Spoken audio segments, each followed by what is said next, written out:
Добро вечер. Јас сум Васко Ефтов во емисијата во Центар на Канал 5 телевизија. Вие сте на вистинското место, почитувани гледачи, бидејќи во наредните 50 на минути и вие и јас имаме право да знаеме вистината. Тема за вечерва: дали Јосип Броз Тито ги предаде македонците? Имат ли право македонците да му се љутат на Тито околу тоа македонско прашање, посебно во делот на обединувањето, нели? Не. Мислам оти тоа се прави или од незнаење, или од некоја чудна намера да се создаде погрешен впечаток. Па мислам дека имаат право да му се љутат, иако за среќа, историска среќа да кажем, во еден дел на етничка Македонија нели формирана е Република Македонија. Што е разликата, да речеме, во однос на Гоце Делчев, во однос на одредени илинденци или во однос на Ванче Михајлов, кои исто говорат за Македонија обединета, слободна, во состав или независима, и да речеме концептот на Јосип Броз Тито, Македонија да биде едно од 6 федеративни единки, што е нели дефинирано со Авно и Јајце 43 година. Во што е разликата? Програмскиот концепт на Јосип Броз Тито во себе ја вклучува Македонија, значи Југославија во рамките, во границите на тогашното кралство Југославија, во која што држава Македонија ќе партиципира рамноправна, меѓутоа во рамките на Вардарскиот дел на Македонија. Останатите два дела, значи Македонија е и Пиринска Македонија, Македонија е и Егејска Македонија. Значи во моментот кој е конфликтот станува збор Тито-Шарло, за милистички концепт на Јосип Броз Тито, за разлика од концептот, визијата на Методија Шаторов Шарло, Македонија да биде обединета. Доволно за почеток, тука правиме мала пауза за реклами, останете со нас, се враќаме веднаш после рекламите.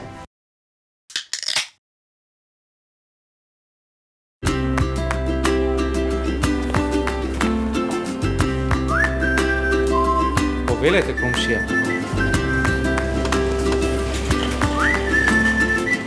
Повелете, комшија. Благодарам.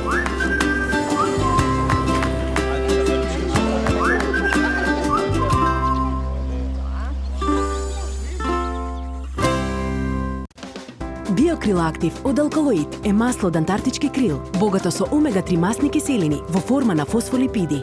Споредено со триглицеридните, омега-3 масни киселини од рибиното масло, фосфолипидите од Биокрил Актив се многу поефикасно искористени во организмот. Помага во регулирање на нивото на холестерол во крвта. Комплетен извор на есенцијални масни киселини. Природен антиоксиданс астаксантин. Биокрил Актив. Клинички испитан производ.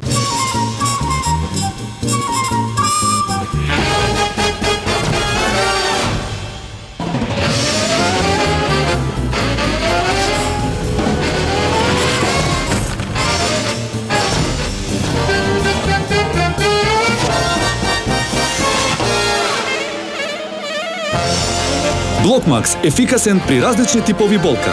Од Алкалоид. Немате идеја што да купите за подарок? Се прашувате дали ќе му се допадне подарокот на оној за кого е купен? За родендени, годишнини, свадби, дипломски. Сега има сигурно решение. Картичките за подарок на Евростандард банка се вистинскиот подарок за секоја прилика. Евростандард банка. Do you feel like this? Do you really feel like this? Oh, I feel love right now. Can you feel like this? Can you really feel like this? Oh, 'cause I can. Zinalco German Lemonade.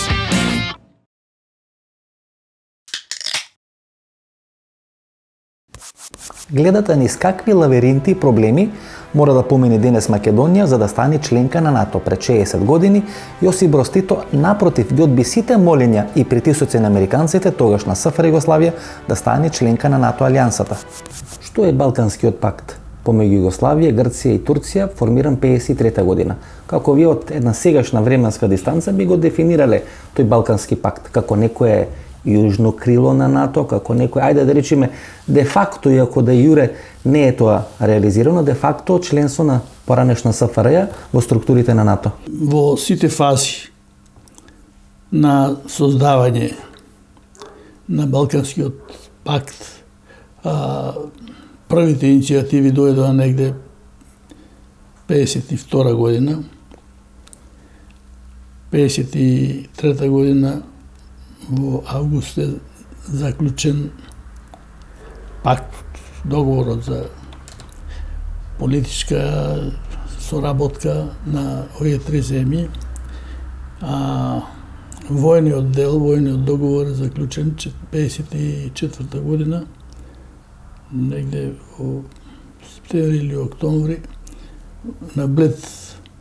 Затоа е познат и како Бледски договор. Бледски договор е тоа. Овие три земји опасноста ја гледаа преку Бугарија. Главната опасност преку Бугарија. Сметаа дека преку Бугарија е можно два правца се на напади најважни. Едниот е како така наречен Пловдивски правец, кој оди таму на турска Тракија и источниот дел од грчка Тракија.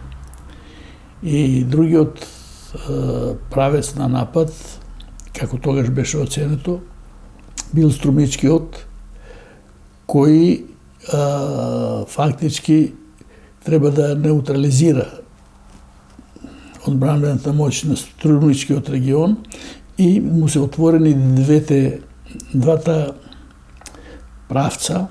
Едниот е Петрич Кавала, другиот е Вардарскиот правец. Сега... Затоа Струмица е одбрана да биде центар на тој воен сојуз, ајде да речеме Балкански пакт. Или можеби мини јужно крило на НАТО, ајде така да го дефинираме.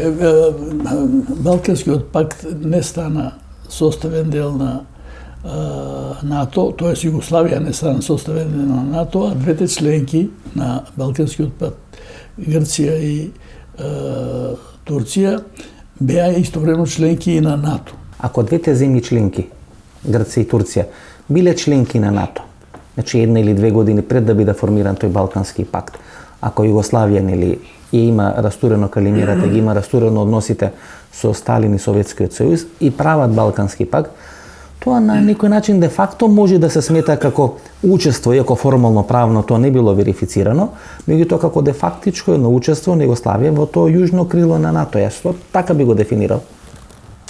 Ние можеме да го дефинираме и така и нешто поинаку, но факт е дека Југославија за време на Тито, во тоа време, и за време на Балканскиот пакт, не прифати да стане полноправна членка на НАТО. А и нудеа?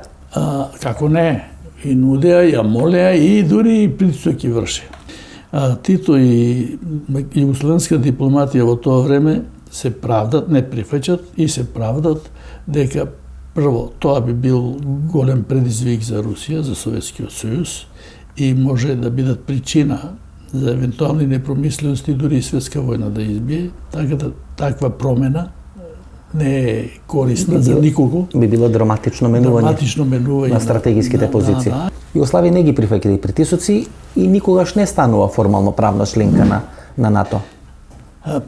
Формално правно никогаш не станува членка на НАТО, но има една изјава на Тито 1954 година во разговор со кралот Ѓорѓе од Грција, во кој тој објаснува: ние не сме против НАТО.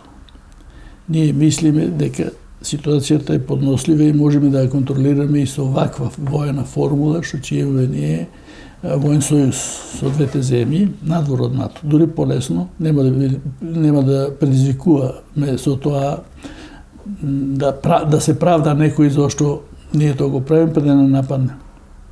Зашто минуваме страна, одиме кај НАТО. Вика, тоа не значи, ако на вистина сосем реална дојде опасност од напад врз Југославија, тоа не значи дека ние тогаш нема да станеме членка на НАТО. Според тоа, Тито имало одлука да станеме ние членка на НАТО, ако има интервенција. Ако воената состојба и заканите земат замав кај што би се видело дека Југославија ќе изгуби независноста ако не биде во НАТО.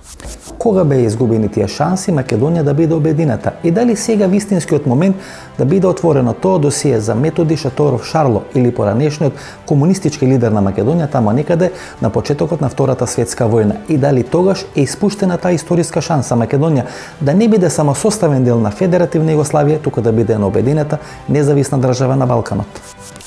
Ајде да пробаме со неколку квиз прашања да енсираме еден клучен историски проблем можеби за иднината тогаш на македонскиот народ. Методи Шаторов Шарло, македонец или бугарин? Македонец. Предавник или патриот? Национален деец и патриот. Национален деец. Зошто не сака Македонија да биде во состав на Југославија?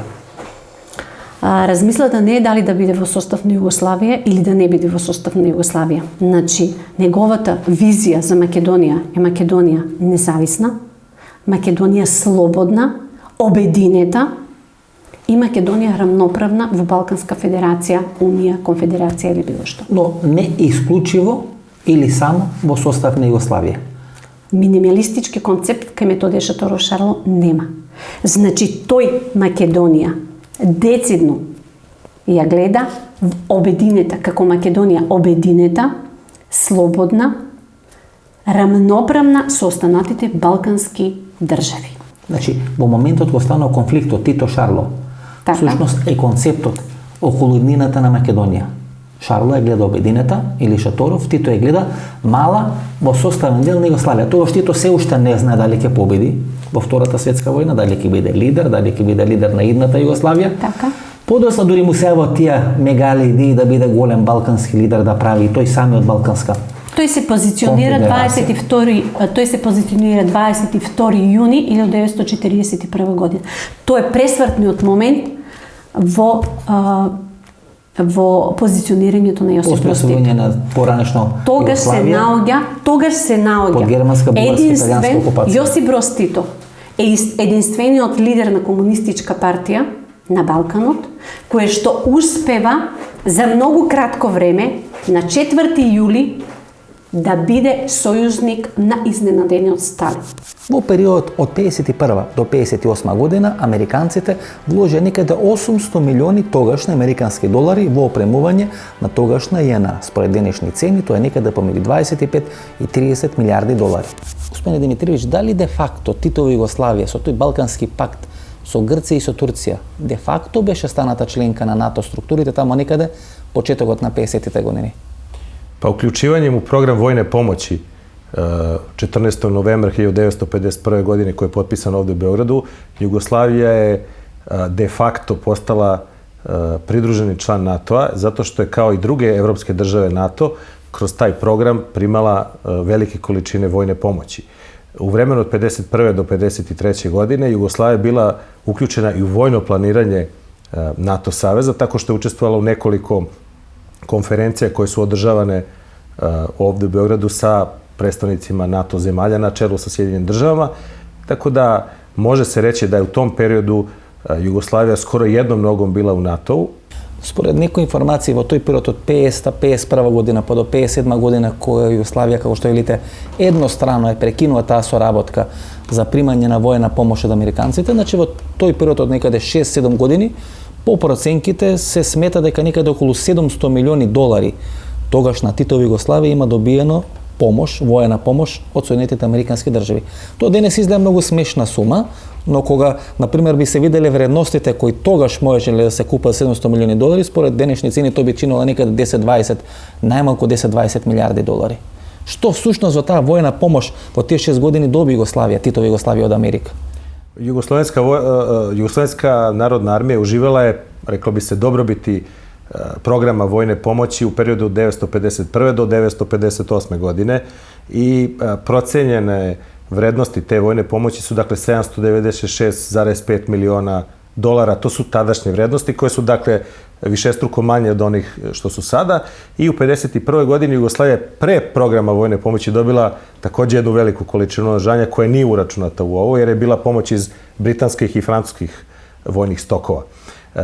Za tu veliku količinu novca Jugoslavija je dobila više stotina aviona, klipnih, mlaznih, dobila je radarsku tehniku, dobila je velike količine oklopnog naoružanja, tenkova, artiljerije, motornih vozila preko 20.000, nekoliko brodova, nekoliko fabrika municije i na neki način kroz vojnu pomoć izvršena je modernizacija Jugoslovenske narodne armije, jer je ona u vremenu sukoba sa Informbiroom bila u jednoj značajnoj stagnaciji, reklo bi se potpuno bez modernih sredstava i naoružanja, tako da Amerikanci su u tom trenutku insistirali na preoružanju i opremanju vazduhoplovstva i 5. vojne oblasti koja pokrivala Sloveniju i Hrvatsku zbog strateške procene da bi sovjetska agresija išla kroz prostor od mađarske granice preko Bjelovara, Koprivnice, Zagreba na Postojnu i ka Trstu i taj deo Jugoslovenske narodne armije je potpuno preoružan američkom tehnikom,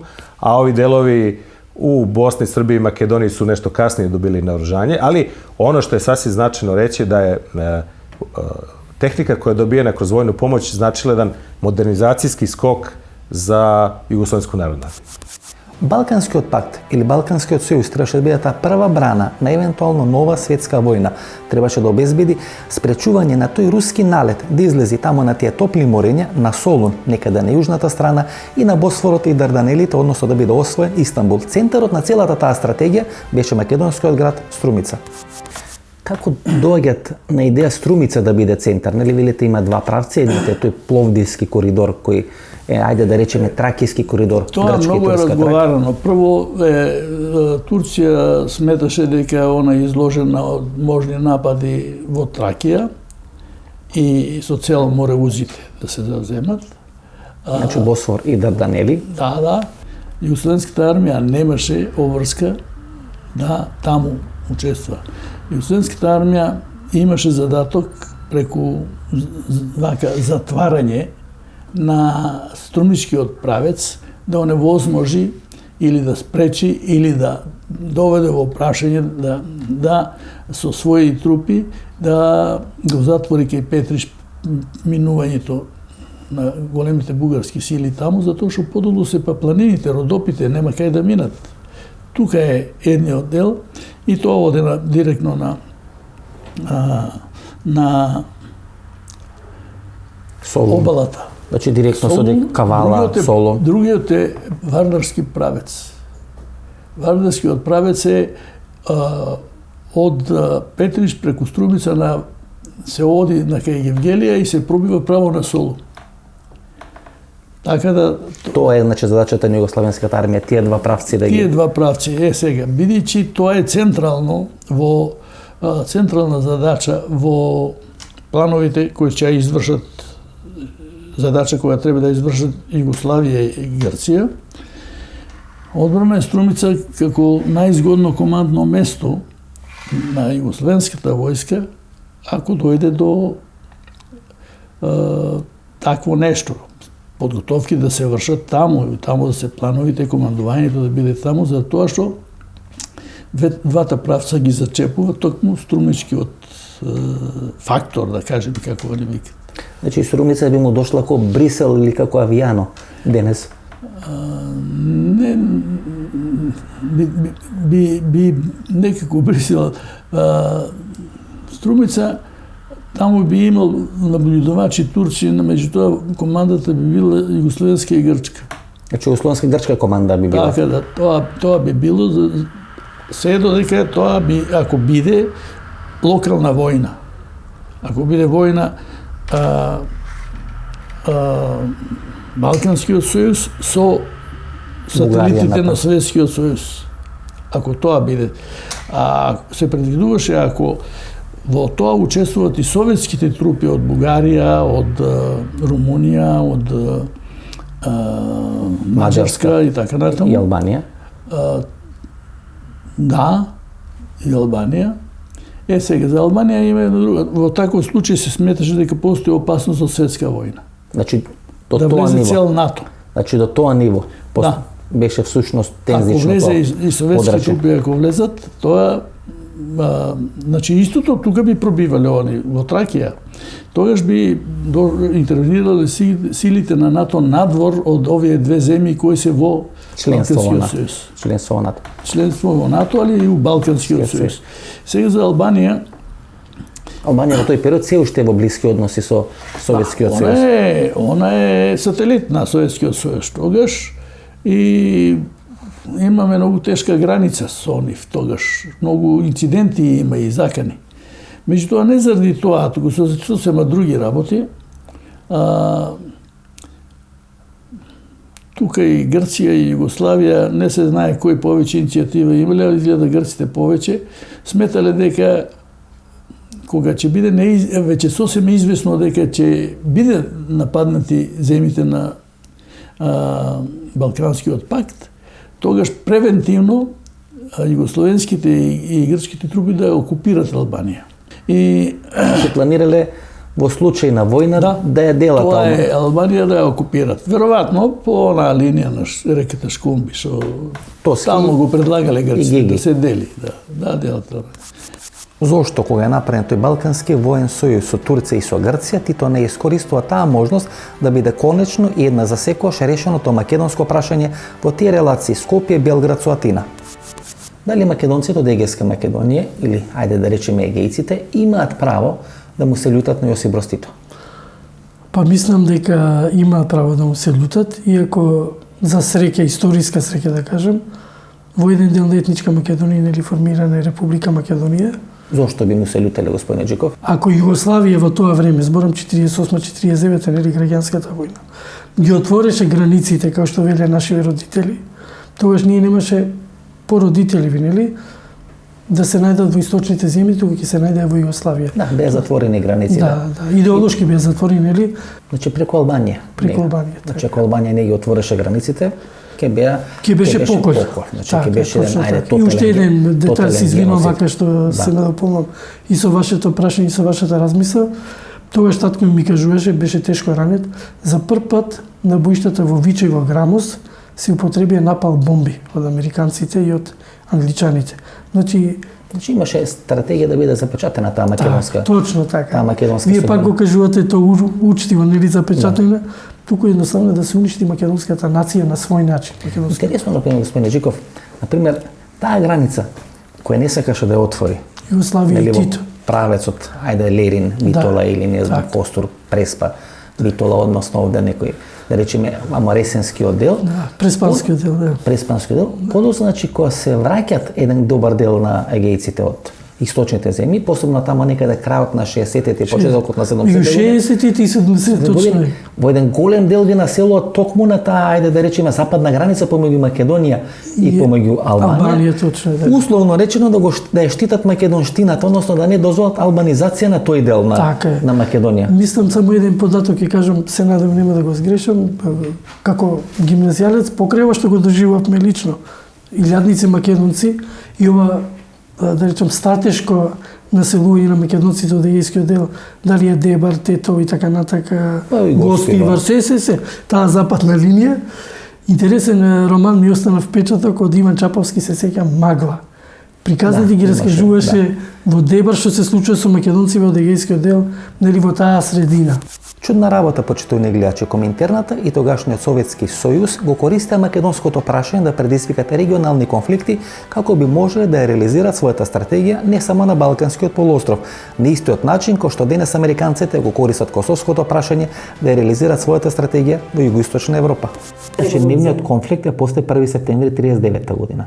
Го земам 1 септември 1939 година, бидејќи тоа почна Втората светска војна со нападот на Германија. Методија Шаторов Шарло тогаш се наоѓа во Франција. Се наоѓа во Франција и тогаш енигматично е ова прашање. Историјата не е. Што прави во Франција? Тогаш е во шпанската граѓанска војна. Така. Значи има информации дека Тито учествувал во шпанската граѓанска војна, па дека дури бил и екзекутор во името на Коминтерната во таа шпанска граѓанска војна.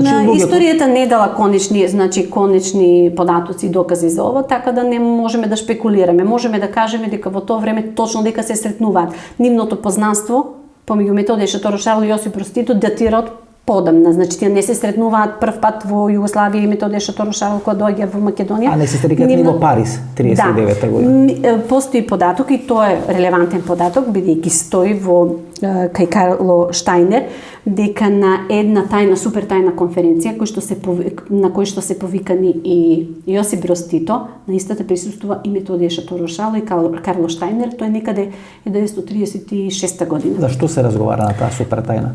Најверојатно за иднината понатаму на Комунистичката партија или на Југославија и на Бугарија. Можно е тука да станува збор и за македонското прашање. Можно е да станува збор. Меѓутоа, она што е индикативно и што посебно влегува во очи е описот во книгата. Вели македонецот Методија Шаторов. За вас, значи, нема и уште дилема, една работа, значи, дека тој е член, уште една работа само. Тој во делегацијата е како член на Комунистичката партија на Југославија. Тогаш. Така се споменува. Вас, Тоа е веднаш неколку месеци после 7-миот конгрес на Коминтерната 1935. 5-6 месеци вели така во книгата, значи се одржува оваа супертајна конференција. Значи за вас нема дилема дека Методија Шаторошарл е македонец? Нема дилема, никаква. Ниту постои документ кој што ќе го докаже спротивното. А не предани. Сега, значи, доаѓаме до прашањето на сите прашање за нас, македонците. Испуштена ли е шансата во таа Втора светска војна да биде една за секојаш обединета македонската територија? Условите покажуваат дека максимум она што сме можеле да го направиме е направено. Знаете, бидејќи Тито се враќа 10 години подоцна, значи после оној раскол со Методија Шаторошарл, се враќа на позицијата да ја обединува Македонија. Но тој како лидер на Балканска федерација, Пиринска Македонија во договор со Ѓорги Димитров и Егејска Македонија преку граѓанската војна 48-49 година. Значи он се враќа на позицијата на Шаторошарл, но 10 години подоцна. Движење било многу моќно. Било моќно движење. Затоа Коминтерната калкулира и прво го обсервира македонското револуционерно движење. Значи тука станува збор после 24-та, 25-та. И тие се во дилема, значи. Да, меѓутоа едно, зошто било интересно толку македонското револуционерно движење за Коминтерната, бидејќи ставот на Коминтерната бил да се прошири комунизмот. На кој начин? Тие го гледале моќноста на македонското движење на Балканот како иницијална каписла кој што ќе разгори борбата до конечното, значи победа на комунизмот. Тоа е моментот, значи тоа е употребната вредност која што има македонското револуционерно движење. И вака во вакви рамки Коминтерната гледа тргнувајќи од сопствениот интерес, односно од интересот на Советскиот сојуз и на Сталин. Тито ги користи македонците сакајќи да предизвика граѓанска војна во Грција и да ја реализира таа своја голема идеја да биде голем балкански лидер. Подосна Тито ги пушта низ вода истите тие македонци. Имат ли право македонците да му се љутат на Тито околу тоа македонско прашање, посебно во делот на обединувањето, нели? Со Пиринска и со Егејска Македонија се јавуваат најразлични коментари, најразлични анализи. Во одредени временски периоди тоа се става на маса или се става во јавноста, во други временски се трга и се става под тепих, што се вели. Имат ли основа да му бидат љути на Тито, бидејќи, ајде да речеме, условно речено, тој не додал доволно газ и доволно сила да биде една за секојаш решено тоа македонско прашање? Не. Мислам оти тоа се прави или од незнаење, или од некоја чудна намера да се создаде погрешен впечаток. Тито веќе во разговорите со Ченто на ВИС јуни 1944 година на Ченто му одговара. На барањето на Ченто да се обедини Македонија, му одговара, му кажува дека македонскиот народ, како секој друг народ, има право да живее заедно и да се обедини. Меѓутоа, во овој момент, на тоа поле може нешто повеќе да се придонесе ако покрај народосподителната борба во оваа Словенска Македонија се придружат и македонците во Грција и во Бугарија. Македонците во Егејска Македонија и во Бугарија.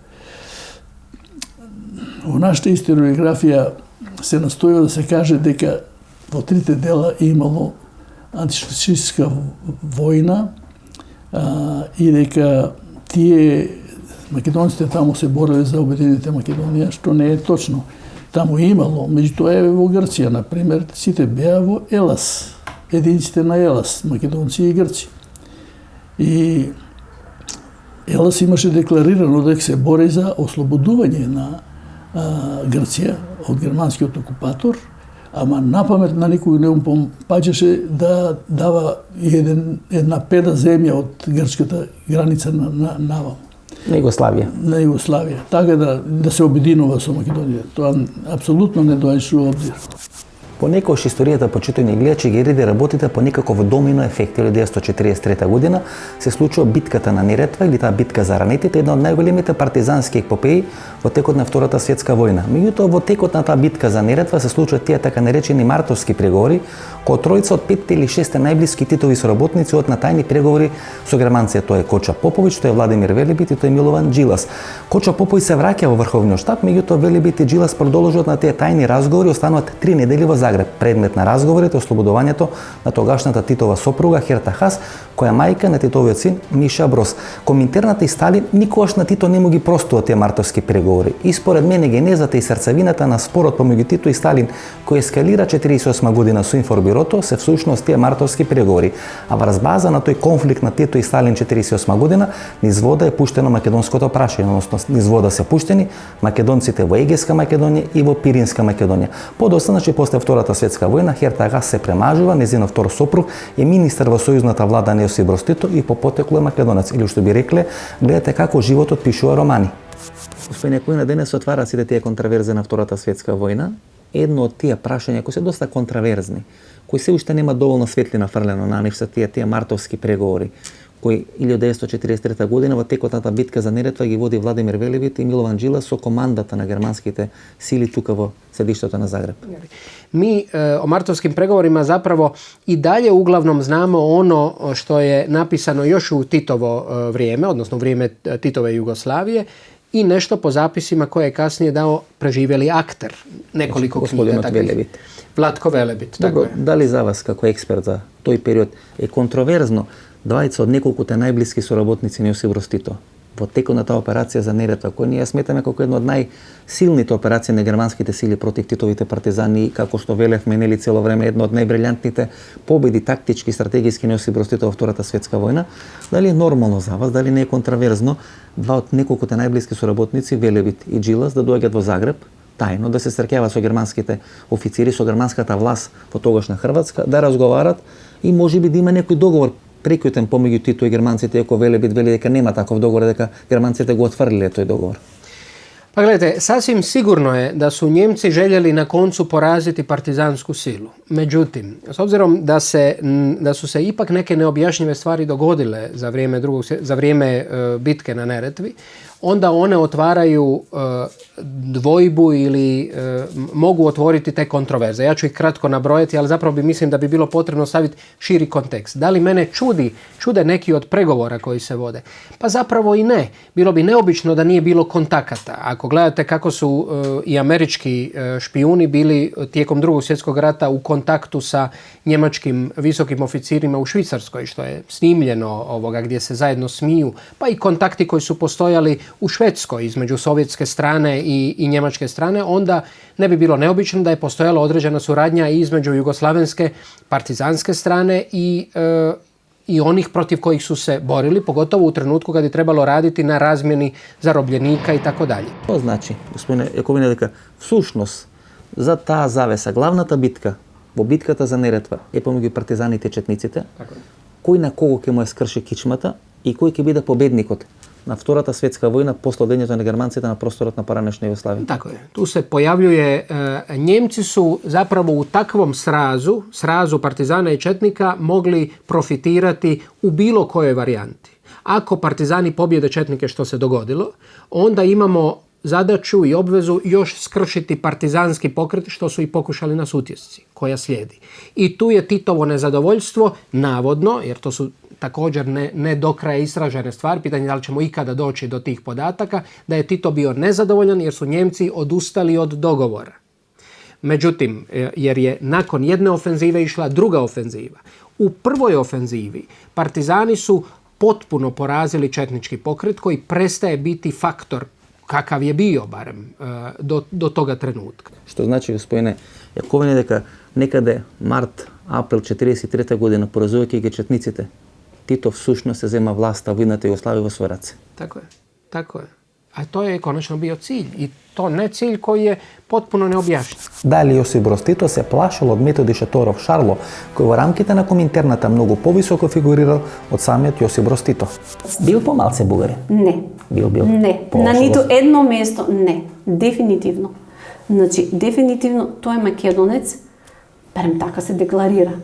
Тој е единствен во 1930 година во документите во Коминтерната кај што вели дека националност македонец. Пишува нешто за Тито, дека е разочаран од тоа што Тито не ги прифаќа неговите ставови за обединување на македонското прашање. Не туку влегу во отворен дуел со Милован Джилас. На пета земска конференција Милован Джилас вели, станува Милован Джилас, таму кажува реферат апстрактен, ќе се реши националното прашање кој ќе заврши класната револуција. Велиме Теодор Шаторов Шарло, вие можете така да зборуваме, меѓутоа нашето прашање не е решено. Македонското национално прашање е актуелно сега.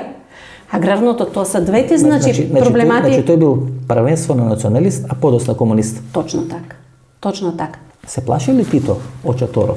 Не само тамо, во тој период, кога е пред Втората светска војна, туку и после Втората светска војна, во едни доста неразјасните околности загинува Методи Шаторов Шарло.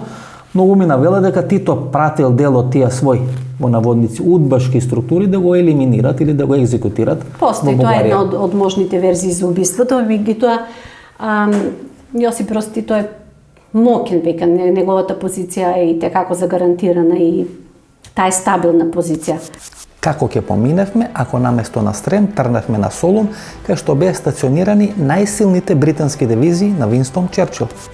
Например, сега македонци од Егејска Македонија учествуваат во ослободување на Кичево, учествуваат во ослободување на Битол. Па има на македонската бригада. Да. Што не учествува во ослободување на Лерин, например. Не мора Солун, ај Солун е голем, не е Лерин Костов. Меѓутоа, значи имаме тежа и против тежа. Ако споредуваме воено и политички. Тежата е, например, македонците партизанско движење, нели, во Егејска Македонија. Тоа е тежа, нели се тежнееле нашиве да кон една македонска држава. Но против тежа бил англискиот интерес, американскиот интерес на подрачје на Грција. Посебно англискиот. Дека Грција не сме да биде комунистичка држава. Апсолутно, тука нема проблем, или? И затоа реков спремни и со напалм бомби. И направија таа приказна направи на Грамос, партизаните гинеле не само од напалм бомбите, од тие буриња што ги пуштале, туку и од карпите, страутни експлозии. Таму уште, например, на Вичу уште нема, не може ништо, нема освен некоја ниска трева. Не знам дали си бил, и јас сум бил со прошетел, така да имав прилика да го прошетам. Јас од ова страна од Костур, значи спуштајќи се таа страна на Истата, и јас го поминав селото на мајка ми, од Костурското езеро. И ден денес тамо нема ни растенија, нема ни ништо. Не само растенија, туку јас ако не грешам, помина 60 години. Дури има и америчка база таму со сите нишани. На Врбот, што е. Има стратегиска котета, секој се борел за таа стратегиска. Ама тоа е, се извинам, таа стратегија е на големите сили. Таа средба, што е на вис на Тито и Ченто, кај што Тито му сугерира дека секој народ, па и македонскиот, има можност, има опција да разговара, нели, да се размислува за обединување. Меѓутоа, вели, за тоа треба да се исполнуваат два услова. Прво, целиот народ и во сите три дела од Македонија да се дигне на востание против Хитлер со мотивација дека сака да се обедине со Македонија. И второ, со меѓународните услови, ако дозволат, бидејќи веќе знае Тито за таа, и он ја има подпишано, Атлантска пловидба и повелба за неминување на граници. Повелба дека нема да може да се менуваат границите. Тоа тој го знае и затоа вели, тие се два услови, ако се стекнат такви меѓународни услови кои овозможуваат нешто такво, во ред е. Меѓутоа, во Македонија сосема неинформирани, а може би и некој друг работел тука, некои разузнавачки служби, веќе дури и 45 или 45 година избила побуна во некои единици во Скопје, на Кали и во Штип. Сакале да одат да се донесе одлука да не одат на Срем, туку да го ослободат Солун. А 45 година во декември месец во Грција се одвива една силна војна интервенција на Британија. Ние, ако сме се осудили нашите да идат на границата, да легуват во Солун имаше една цела силна дивизија. Таа ќе го заземеше Скопје за неколку дена. Не че имавме ништо, ние не Солун, туку тие Скопје. Не Солун, туку ништо не че имаш. И тука доаѓаме до тој конфликт помеѓу Тито и Шарло. Шарло сакаше да обединува Македонија, кога тоа не и беше време на почетокот на Втората светска војна. Тито сакаше да обединува Македонија после Втората светска војна, кога тоа не му одговараше на Черчил и на Сталин. Што сметате, имаше ли Тито искрена желба да работи на обединување на Македонија? Нели со Ѓорги Димитров, ни се познати тие негови разговори, идејата за размислување, па дури и школи во Бугарија, нели, па учители македонски, варијанти на маса беа ставени Федерација Бугарија да биде седма Југословенска република или Конфедерација на Југославија. Со Грција и со Егејска Македонија, веќе знаете, не можеме да говориме за обединување на Македонија, кога 51% е во Грција. И плюс е тоа е западен свет, нели? Западен свет. Имаше ли искрена намера Тито? Немаше можност тогашниот претседател Тито да може да го реши прашањето во однос на обединување на македонскиот народ и на етничка Македонија, од проста причина само ќе го кажеме податокот. Заради таквото барање и на Методи Андоновченто отиде 11 години затвор и цела македонска прва влада, формирана во Прохор Пчински, Јасном, 2 август 44 така натака, сите што бара, а тоа бе врвни интелектуалци, ако ја направите биографски историјат на личностите на Методи Андоновченто, Павел Шатев, Панко Брашнаров и така натака, Полинижовски и така натака, тоа се врвни интелектуалци кои што се бореа и за идејата на демократски обединета Македонија и на обединување на македонскиот народ. Тоа како нитка, како врзивно ткиво во целиот тој процес, средбата и разговорите на Ченто на ВИС. Така, затоа сега да ви кажам, значи македонските секој се отвара тоа прашање. Така и ден денеска. И вела дека Тито и дел на луѓето околу него имаат сомнеш што всушност сакат македонците. Па еве се извинам, значи и самиот податок да цела влада тогашна била затворена, апсена, па доаѓа начело Лазар Колишевски така натака, значи правиме паралелно на едно политичко созревање на нашите македонски политички кадри, независно дали биле комунисти, дали биле национал-демократи, зборувам за тој период, од 41 наваму, бидејќи навистина историска шанса ни беше дадена со Асно, но само на еден дел на Македонија. Да, и македонците во тој дел, например, се благодарни на Тито. Сигурно, апсолутно, тука нема дилема. И не е честно, значи да... После Самуил, во Јајце 43 година, прв пат е формирана македонска, на еден дел од територијата. И уште нешто само како податок, до сега моите книги што имам објавено на оваа тема, за среќа или не доживеале критика, бидејќи и уште еден аргумент сега ќе го посочам, што е познат. Земете ги списоците на Асномското заседание. Ќе видите дека има представници и од Егејска Македонија, и од Пиринска, и од ова наша Македонија. Испуштена ли е тогаш историската шанса за обединување на... Па мислам испуштена. Видите, например, некои историски времења ви дават можности и вие ако не ги искористите, поминува времето. Не само поминува едно правило за секој човек, нели, за да успее, а зборам и за секој народ. Видите, македонското прашање веројатно беше жртва на одредена стратегија, бидејќи клучно... Ја мислам не само на одредена стратегија на балканскиве држави, нели, збориме... На малце пошироко. Апсолутно, на светско ниво. Секогаш Тито или во врвот, или луѓето околу Тито имале сомнеш околу тоа кај сака да биде Македонија. Дали сака да биде во Југославија, да биде обединета или да биде во сојуз со Бугарија. Имаше ли право Тито да се сомнева во намерите и стратегиите на македонскиот народ? Видите, Тито после разговорите со Ченто и одекот на тоа, негово одлагање на создавање, на обединување на Македонија и после бунтот овде во Скопје, Калето и Штип Штудил го праќа Миха Маринко овде да истражи. Словенецот да истражи како стојат работите. И негде у февруари држана седница на Политбирото тогаш. Сега зборувам ја вака посеќање, не ми се пред мене документите, книгите и така натаму.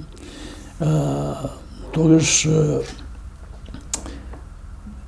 Тито тогаш веќе донесува одлука да прво притиска кај овој Ѓорги Димитров да се отвори Пиринска Македонија за македонски кадри, јазикот на македонски јазик, школи, да има училје и така натаму, еден вид подготовка за обединување. На Пиринска со Македонија. Јосип Брос Тито, почитувани гледачи, филигрански прецизно и историски многу точно, да не речам хируршки прецизно, ги решава сите историски контраверзи и сите историски ребуси кои се наоѓаат на него на патот на неговата политичка кариера. 41 година Тито се наоѓа во една многу неизвестна политичка ситуација, бидејќи се распаѓа тогашната држава, кралството Југославија, и беше сосема очекувано дека хрватите кои формира своја држава, тоа е НДХ на Павелич, да сака да формираат и своја независна партија, тоа да го направат македонците, бидејќи дел од македонските комунисти сака македонската партија да е приклонат кон Бугарија, кој тогаш беше окупатор или имаше анектирано Република Македонија. Меѓутоа Тито успева да ја задржи компактноста на партијата и таа комунистичка партија на Југославија да биде начело на тоа антифашистичко движење кој поразува германците во текот на Втората светска војна. 1943 година Тито издвојува таа убедлива и клучна битка против четниците, подоцна и против усташите, и по Втората светска војна тој де факто е победникот на војната на просторот на поранешна Југославија и можеше да ги диктира условите како треба да биде разрешницата на југославенската криза, односно да биде елиминирана династијата Караџорџевиќ и да почне периодот и времето на династијата на Јосип Брос Тито. И 1948 година Тито влага во еден конфликт со Јосиф Висарионовиќ Сталин, излегува како победник од тој конфликт, станува лидер на неврзаните држави. Само големи играчи, така филигрански, прецизно и точно може да ги влечат сите тие неопходни историски чекори. Сума сумарум, ако Методи Шоторов Шарло во текот на 30-тите години на минатиот век има многу помокна позиција во рамки на коминтерната од Јосип Брос Тито, веројатно тоа се минува со неколку фази, меѓутоа клучно е 22 јуни и нападот на Германија на Советскиот сојуз, кој Тито повикува сите граѓани на поранешна кралска Југославија да одат во партизанско движење и да се борат против окупација. Испреки извештаи, испреки информација. Тука Тито всушност ја глорифицира. Ја презима иницијативата и станува помокен. Да, тој е моментот, таа ситуација е моментот кога тој се наметнува како главен војно-политички лидер на Банкови. Тука е веќе и определена судбината на Методија Шоторов Шарло. Да, понатаму е само... Немаше место за двајцата. Апсолутно не. Апсолутно не. Па тој ги, пазите, тој ги елиминира сите негови противници. Не само неговите противници, туку и луѓето кои што се вмешани, кои што биле сојузници на некој противник на Јосип Брос Тито. Да не се лажеме, почитувани гледачи, Тито не беше само обичен комунистички лидер, тој беше проект кој требаше да биде газда на просторот на поранешна СФР Југославија. Во тој проект бе инвестирани многу пари и многу напори, почнувајќи од масоните, завршувајќи со сите мокни светски служби. Ако Шарло е идеалист и човек кој многу високо котира во таа хиерархија на коминтерната, повисоко тие 30 години во однос на Јосип Брос Тито, Тито е проект во кој се инвестира не само од комунистички структури, туку од многу структури кои се апсолутно различни од комунистичките структури. Гледате таткото на Бакарич го брани, познат масон, и во Лола Рибар. Не знам, Владимир Велебит. Точно во неговиот тим, во тимот на најблиски соработници на Јосип Брос Тито се наоѓаат луѓе кои што се од различни структури. Значи, тука не станува збор само за комунисти. Станува збор за луѓе кои што високо котираат тогаш во општеството. И во хрватското, и во српското општество. Кај него, во неговата близина, се наоѓа Борис Кидич, во неговата близина е Иво Лола Рибар, секретар на СКОј, Александар Ранковиќ, Кардель, понатаму Јосип Копинич, за разлика од Иван Милутиновиќ, Благоја Нешковиќ, да не заборавиме некој. Значи, тоа се луѓе кои што потекнуваат од различни слоеви. Значи, од шпански борци, интернационалисти, Апсолутно. до масонија. До силна буржуазија. Од комунисти. Понатаму до либерали. Така што тој во својот тим на соработници, неговиот тим, е многу моќен. Колку беше мокната Титова JNA наружена со американско оружје или со тие според денешни цени 25 до 30 милиарди американски долари воена помош која некаде во 6 или 7 години Вашингтон му е даден Југославенска народна армија. За која армија, за која воена сила станувало збор во тие документи на Балканскиот пакт?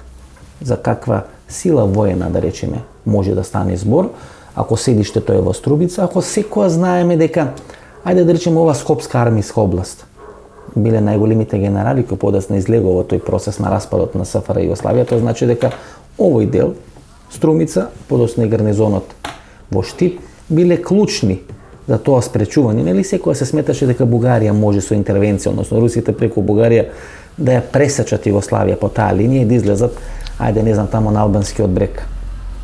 За која воена сила станува збор? Па Југословенската армија во тоа време се сметала за една од поголемите армии во Европа. Од трите членки убедливо најслаба во тоа време копнената војска на Грција била. Таа имала морнарица развиена, тоа тачно. Меѓутоа, копнената војска била слаба, нејзината во однос на Југословенската армија. Каква сила представувала таа Југословенска армија се гледа од фактот што кога Америка одлучила да ја наоружа со современо оружје Југословенската армија во фазата на пред заклучување на Анкарскиот договор, Анкарскиот договор, тоа го прави после посетата на Коча Поповиќ и во Вашингтон, подоцна и Париз. Да, ја потоа во Париз. Многу се вознемирила Италија. Де Гаспери тогаш беше председател на влада таму. Он тврдел дека тоа е анти-италијанска политика што ја воде Америка, бидејќи Југословенската армија, ако се добро наоружа, станува многу сериозна закана за Италија. За Италија. Да. Ете, тука треба да се види размерот кој како бил и колку бил.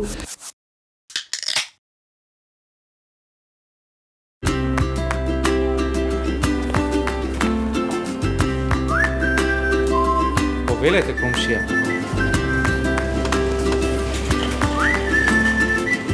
Повелете, комшија.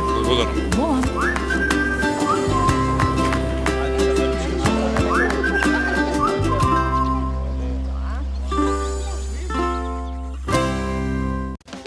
Биокрилактив од алкалоид е масло од антарктички крил, богато со омега-3 масни киселини во форма на фосфолипиди. Споредено со триглицеридните омега-3 масни киселини од рибиното масло, фосфолипидите од биокрилактив се многу поефикасно искористени во организмот. Помага во регулирање на нивото на холестерол во крвта, комплетен извор на есенцијални масни киселини, природен антиоксиданс астаксантин, биокрилактив, клинички испитан производ.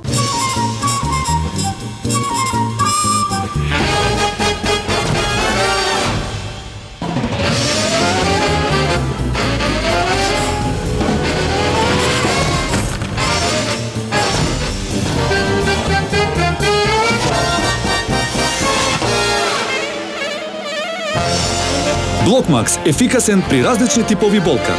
Од алкалоид. Немате идеја што да купите за подарок? Се прашувате дали ќе му се допадне подарокот на оној за кого е купен? За родендени, годишнини, свадби, дипломски. Сега има сигурно решение.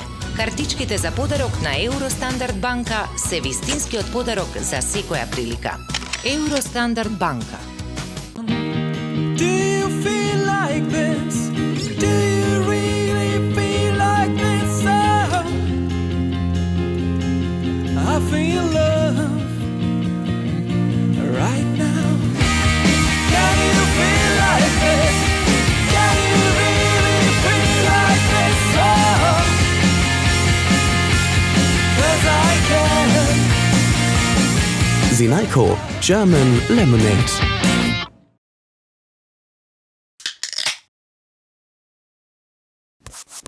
Ова беше емисијата во Центар, почитувани гледачи. Јас сум Васко Ефтов. Ние се гледаме идниот понеделник во истото ова време. Пријатно вечер, Македонијо, каде и да си.